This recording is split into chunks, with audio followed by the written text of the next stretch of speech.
ఎండాకాలంలో చాలామంది ఎదుర్కొనే అతిపెద్ద సమస్య చెమట. కొందరికి అయితే సమ్మర్లో ప్రతిరోజూ ఒళ్లంతా చెమటనే ఉంటుంది. నడుస్తున్నప్పుడు, వ్యాయామం చేస్తున్నప్పుడు చెమటలు పడుతుంటాయి. ముఖ్యంగా చంకలు, అరచేతులు, అరికాళ్లలో చెమట ఎక్కువగా ఉంటుంది. ఒక్కోసారి షర్ట్, టాప్, బ్లౌజ్ వేసుకున్నప్పుడు చంకల్లో కనిపించే చెమట వల్ల చిరాకు పడే సందర్భాలు ఉంటాయి. కొందరికి వేడితో పాటు చెమట గ్రంథులు అతిగా పనిచేయడం వల్ల కూడా ఎక్కువ చెమట పడుతుంది. దీన్నే హైపర్ హైడ్రోసిస్ సిండ్రోమ్ అంటారు. అధిక చెమట వల్ల శరీరంలో అసౌకర్యంగా ఉండటమే కాకుండా దుర్వాసన కూడా వస్తుంది. ఇది వ్యక్తి ఆత్మవిశ్వాసాన్ని దెబ్బతీస్తుంది. ఓ అంచనా ప్రకారం మన శరీరంలో 3-4 మిలియన్ల చెమట గ్రంథులు ఉంటాయి. వీటిలో చాలా వరకు ఎక్రైన్ గ్రంథులు. ఇవి ఎక్కువగా అరికాళ్లు, అరచేతులు, నుదురు, బుగ్గలు, చంకల్లో ఉంటాయి. ఎక్రైన్ గ్రంథులు శుభ్రమైన, వాసన లేని ద్రవాన్ని విడుదల చేస్తాయి. ఇది శరీరాన్ని ఆవిరి ప్రక్రియ ద్వారా చల్లబరచడానికి సహాయపడుతుంది. మరో రకమైన చెమట గ్రంథులను అపోక్రైన్ అంటారు. ఇవి చంకలు, జననాంగాల చుట్టూ ఉంటాయి. ఈ గ్రంథులు చిక్కటి ద్రవాన్ని ఉత్పత్తి చేస్తాయి. ఈ ద్రవం చర్మం ఉపరితలంపై ఉండే బ్యాక్టీరియాతో కలిసినప్పుడు దుర్వాసన వస్తుంది.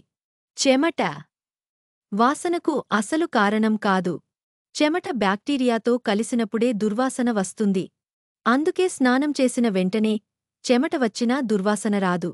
పదే పదే చెమట వచ్చి ఆరిపోతుంటేనే దుర్వాసన మొదలవుతుంది. చెమట వల్ల చర్మం తేమగా ఉంటుంది. ఇది బ్యాక్టీరియా వృద్ధికి అనుకూలమైన వాతావరణాన్ని సృష్టిస్తుంది. మీరు చర్మాన్ని పొడిగా, శుభ్రంగా ఉంచుకుంటే చెమట దుర్వాసన సమస్యను చాలా వరకు నివారించవచ్చు. డియోడ్రెంట్ చెమట రాకుండా ఆపలేకపోయినప్పటికీ శరీరం నుంచి వచ్చే దుర్వాసనను నివారించడంలో సహాయపడుతుంది. బలమైన యాంటీపెర్స్పిరెంట్ చెమట రంధ్రాలను మూసివేయగలదు. దీనివల్ల చెమట తక్కువగా వస్తుంది. చెమట రంధ్రాలు మూసుకుపోయాయని మీ శరీరం గ్రహించినప్పుడు అవి లోపల నుండి చెమటను విడుదల చేయడం ఆపివేస్తాయి. ఈ యాంటీపెర్స్పిరెంట్లు గరిష్టంగా 24 గంటల వరకు ప్రభావవంతంగా ఉంటాయి. వీటిని ఉపయోగించేటప్పుడు సూచనలను పాటించకపోతే చర్మంపై చికాకు వచ్చే అవకాశం ఉంది. కాబట్టి ఏదైనా యాంటీపెర్స్పిరెంట్ ఉపయోగించే ముందు డాక్టర్ సలహా తీసుకోవడం ఉత్తమం. ఈ పద్ధతి సాధారణంగా తేలికపాటి యాంటీపెర్స్పిరెంట్లు ఉపయోగించినా ఫలితం లేనివారికి ఉపయోగిస్తారు. ఈ టెక్నిక్లో అయాంటోఫోరెసిస్ అనే వైద్య పరికరాన్ని ఉపయోగిస్తారు. దీని ద్వారా నీటితో నిండిన టబ్ లేదా ట్యూబ్లోకి తేలికపాటి విద్యుత్ ప్రవాహాన్ని పంపుతారు.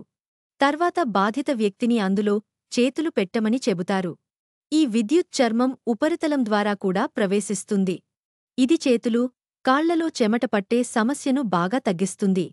కానీ చంకల్లో వచ్చే అధిక చెమట సమస్యను పరిష్కరించడానికి ఈ పద్ధతి సరికాదు. చంకల్లో ఎక్కువగా చెమట పట్టడం దుర్వాసనకు మాత్రమే కాకుండా మీ దుస్తులను కూడా పాడు చేస్తుంది. దీని ట్రీట్మెంట్ కోసం చంకల్లో స్వచ్ఛమైన బోటులినం టాక్సిన్ తక్కువ మోతాదును ఇంజెక్షన్ ద్వారా ఇస్తారు. ఇది చెమట నరాలను తాత్కాలికంగా మూసివేస్తుంది. దీని ప్రభావం 4-6 నెలల వరకు ఉంటుంది. నుదురు, ముఖంపై ఎక్కువగా చెమట పట్టే సమస్యకు మెసోబొటాక్స్ ఒక అద్భుతమైన పరిష్కారం. దీంట్లో పలుచన చేసిన బొటాక్స్ను ఇంజెక్షన్ ద్వారా చర్మంలోకి ఎక్కిస్తారు. కొన్ని ఆహార పదార్థాల వల్ల కూడా ఎక్కువ చెమట పట్టవచ్చు. నల్ల మిరియాలు వంటి వేడి మసాలాలు ఎక్కువ చెమటను కలిగిస్తాయి. అదేవిధంగా ఆల్కహాల్, కెఫిన్ ఎక్కువగా తీసుకోవడం వల్ల చెమట రంధ్రాలు ఎక్కువగా తెరుచుకోవచ్చు. దీంతోపాటు ఉల్లిపాయలు ఎక్కువగా తీసుకోవడం వల్ల చెమట దుర్వాసన పెరుగుతుంది. కాబట్టి వేసవిలో ఈ పదార్థాలను ఎక్కువగా తీసుకోవడం మానుకోవాలని నిపుణులు సూచిస్తున్నారు.